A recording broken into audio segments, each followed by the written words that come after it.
Hello dear students, कैसे हैं आप सभी। आज बहुत समय के बाद में मैं वीडियो ला पा रही हूँ। जैसा कि आप देख रहे होंगे, मैंने बोर्ड पर 11th क्लास के सिलेबस डिस्कशन को लेकर के थीम आज की है कि 11th में जो हमें बायो में पढ़ना है, क्योंकि क्लासेस ऑलमोस्ट स्टार्ट हो चुकी हैं। तो सबसे पहले तो मैं ये डिस्कस करना चाहूँगी कि अभी रिसेंटली जैसे देखा है आपने कि नीट का एग्ज़ाम हुआ है। तो नीट में आप ये मान के चलिए 11th और 12th यदि आप दोनों को मानते हैं कि दोनों से ही आता है, और मतलब 60-40 का रेशियो आप मान सकते हैं कि 60% जो वेटेज रहता है वो वेटेज रहता है 11th का, और यदि आप 40% माने तो वो रहता है 12th का वेटेज। यदि इसे 45 और 55 भी कर लें तो भी इक्वल रहेगा। मतलब आपको 11th पे ज़्यादा फोकस करना होता है नीट के लिए, और 12th एज कम्पेयर टू थोड़ा कम भी, अगर क्योंकि उसमें कुछ यूनिट्स हैं जिनको अगर आप बहुत अच्छा तैयार कर लेते तो आप उसमें से बहुत अच्छे मार्क्स गेन कर सकते हैं। जैसे स्टार्ट करें हम अपने 11th के डिस्कशन में। आपने मेरी पिछली वीडियो देख रखी हो तो उसमें मैंने 12th के सिलेबस डिस्कशन में देखा था। सबसे पहले मैंने कहा था कि 6 to 10th तक की यूनिट जो थी वो किस में थी, आपकी 12th में, क्योंकि फर्स्ट से लेकर के 5th तक की यूनिट जो है वो आपकी 11th में कवर होती हैं। इसके बाद 6th से 7th 8th 9th 10th ये वाली यूनिट जो रहती है वो आपकी 12th में कवर होती है। तो सबसे पहली जो यूनिट आती है आपकी वो है क्लासिफिकेशन। बहुत अच्छे से समझ लें सभी आप जितने एस्पिरेंट हैं नीट के लिए या 11th के लिए, कि ये क्लासिफिकेशन को यदि आप कहें कि 11th का हार्ट है। जैसे ह्यूमन बीइंग का सबसे इंपॉर्टेंट बॉडी ऑर्गन हार्ट के नाम से जाना जाता है, नहीं हार्ट है मगर हार्ट नहीं है तो फिर धड़कन नहीं चल पाएंगी, लाइक दैट। तो अगर आप क्लासिफिकेशन को हार्ट बोले 11th का तो गलत नहीं होगा, क्योंकि ये आपका हर एक एग्जाम में इंपॉर्टेंट क्वेश्चन है।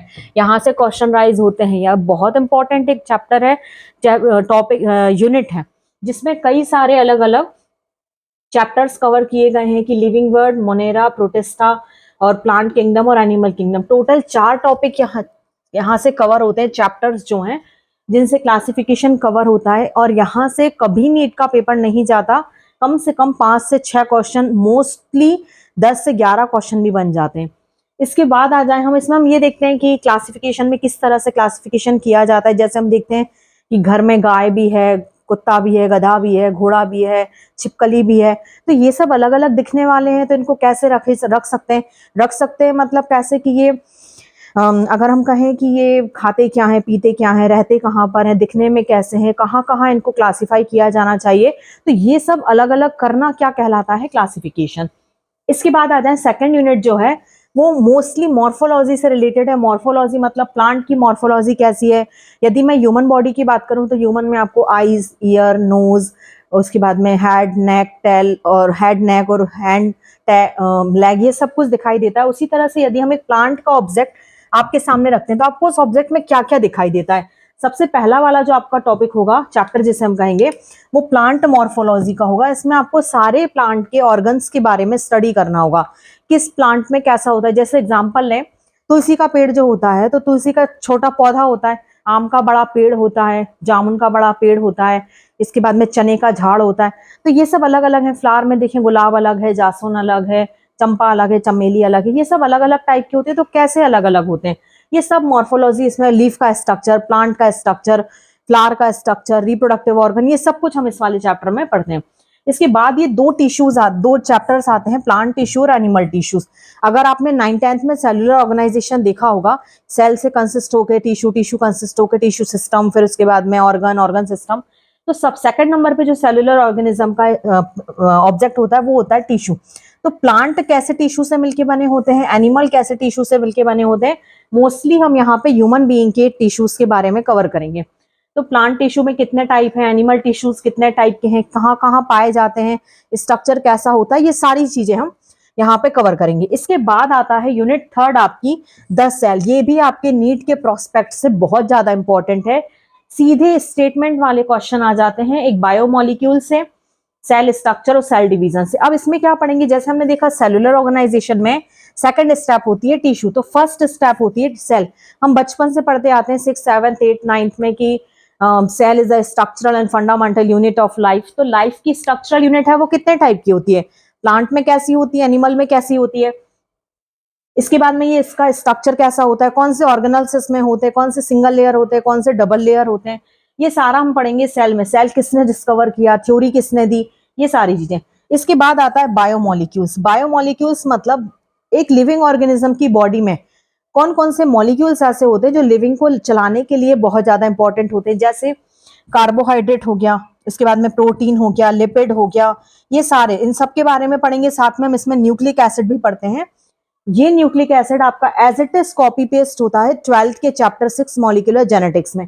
यदि आप यहाँ बहुत अच्छे से कॉन्सेप्ट क्लियर कर लेते हैं तो होप सो आपको वहां पर जाके इसके आगे का पढ़ना होता है, यहाँ प्रॉब्लम नहीं जाती। इसके बाद आता है सेल डिवीजन। सेल डिवीजन मतलब सेल डिवाइड होती है। जैसे हम देखते हैं, मान लो सपोज मुझे एक कट लग जाए तो उस कट को भरने के लिए सेल की रिक्वायरमेंट होगी। तो वो कैसी सेल होंगी, कौन सी बॉडी में कितने टाइप की सेल होती है, कहाँ कौन सा डिवीजन होता है, कौन से पार्ट में किस टाइप की सेल डिवाइड होकर के घाव को भरती है, कौन सी जगह पे क्या डिवीजन होता है, ये सारे टाइप के। तो कितने टाइप के होते हैं, मोस्टली 3 टाइप के सेल डिवीजन होते हैं। कौन सी बॉडी पार्ट में कौन सा डिवीजन होता है, ये सब कुछ हम सेल डिवीजन के बारे में इस वाले चैप्टर में पढ़ते हैं। इस तरह से आपकी 3 यूनिट कंप्लीट होती हैं और 3 यूनिट में 4 चैप्टर यहाँ, 3 चैप्टर यहाँ और फिर 3 चैप्टर यहाँ। इसमें एक बायोमोलिक्यूल्स में एक एंजाइम करके भी पोर्शन होता है, बहुत छोटा पोर्शन है बट बहुत बहुत बहुत इंपॉर्टेंट पोर्शन है। कभी भी किसी भी कॉम्पिटेटिव एग्जाम में जिसमें साइंस आ रही है, ये एंजाइम एग्जिस्ट करता है, बहुत इंपॉर्टेंट एक पोर्शन है। इसके बाद आ जाता है यूनिट 4th में आप प्लांट की जनरल मैकेनिज्म के बारे में या मेटाबॉलिक एक्टिविटीज के बारे में देखोगे। जैसे फोटोसिंथेसिस, फोटोसिंथेसिस की बात करें तो प्लांट के फूड प्रोडक्शन की मेथड जो होती है, उस मेथड में कैसे फूड प्रोड्यूस होता है, कौन से रॉ मटेरियल होते हैं, कहाँ प्रोसेस होती है। जैसे हम कहें कि हमने तो केवल ये पढ़ा है कि प्लांट में सनलाइट पड़ती है और फूड प्रोड्यूस होने लगता है। अब जैसे मान लो जहां पर सनलाइट नहीं है वहां फूड कैसे प्रोड्यूस होगा, तो या तो फिर वहां पर प्लांट सर्वाइव ही नहीं करेंगे। तो सर्वाइव करते हैं बट कैसे करते हैं, तो वहां फोटोसिंथेसिस कितने टाइप की होती है, कौन कौन सी मैकेनिज्म आती है, यहाँ से जो साइकिल्स आती है C3 C4 कैम पाथवे, वो आपके हर एक अच्छे से अच्छे एग्जाम में, कोई भी स्टैंडर्ड एग्जाम में ले लें आप, उसमें ये एग्जाम में एग्जिस्ट करती हैं ये वाली साइकिल्स। इसके बाद आता है प्लांट रेस्पिरेशन। जिस तरह से ह्यूमन बीइंग रेस्पिरेशन करते हैं उसी तरह से प्लांट भी रेस्पिरेशन करते हैं। इसमें आ जाता है ग्लाइकोलिसिस और क्रेब्स साइकिल, TCA साइकिल। इस तरह से 3-4 साइकिल कवर होती है। फर्मेंटेशन भी इसी में हम कवर करते हैं। इसके बाद प्लांट हार्मोन, जैसे ह्यूमन बीइंग में हार्मोन्स होते हैं उसी तरह से प्लांट में भी हार्मोन होते हैं।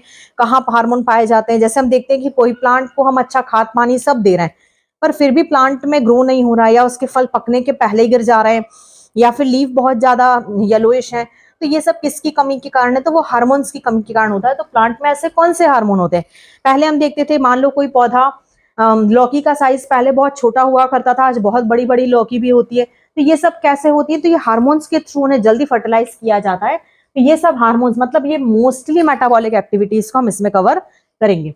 लास्ट आपकी ह्यूमन फिजियोलॉजी। ये ह्यूमन फिजियोलॉजी अगर हम कहें 11th का सेकंड हार्ट है, तो क्योंकि एक बॉडी में तो एक ही हार्ट होता है, पर यहाँ पर हम सेकंड हार्ट की भी बात करें क्योंकि ये नीट के प्रोस्पेक्ट से सेकंड मोस्ट इंपॉर्टेंट यूनिट है।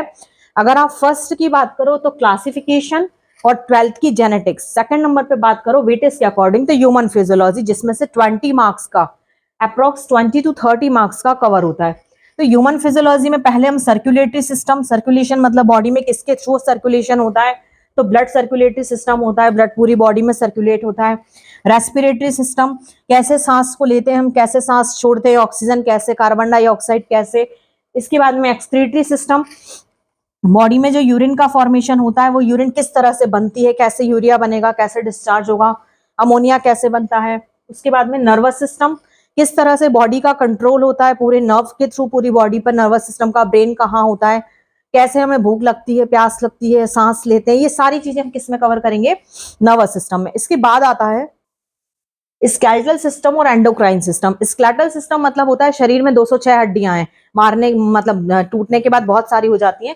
तो स्केलेटल सिस्टम कैसे काउंट कर सकते हैं, बॉडी के किस पार्ट में कितनी हड्डियां हैं, कहाँ ज्वाइंट होते हैं, कैसे ज्वाइंट होते हैं। जैसे ये हाथ मूवमेंट हो रहा है तो यहाँ एक ज्वाइंट पाया जा रहा है, यहाँ हाथ में ज्वाइंट पाया जा रहा है, तो ज्वाइंट्स कैसे होते हैं। एंडोक्राइन सिस्टम, जैसे हमने प्लांट में हार्मोन देखे ऐसे ही ह्यूमन बीइंग में भी हार्मोन होते हैं। तो इस तरह से बॉडी में जितनी मेटाबॉलिक एक्टिविटीज होती हैं उन्हें हम ह्यूमन फिजियोलॉजी के नाम से जानते हैं। तो ये आपकी मोस्ट इंपॉर्टेंट यूनिट है। इस तरह से आपका 11th का पोर्शन कंप्लीट होता है।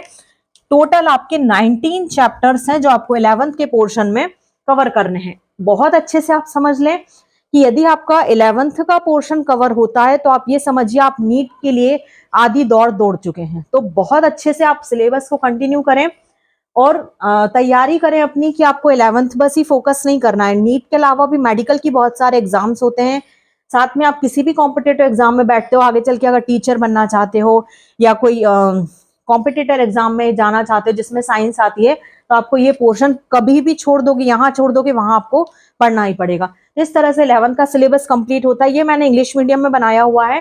कहीं किसी को कोई डाउट होता है तो प्लीज कमेंट बॉक्स में मैसेज करें कि और आप क्या जानना चाहते हैं, मैं आपको उसके लिए वीडियो प्रोवाइड करूंगी। नेक्स्ट वीडियो जो होगी मैं उसको हिंदी मीडियम में आपको प्रोवाइड करूंगी। तो इसी तरह से वीडियो को देखते रहें, चैनल को सब्सक्राइब करें और लाइक करें। Thank you.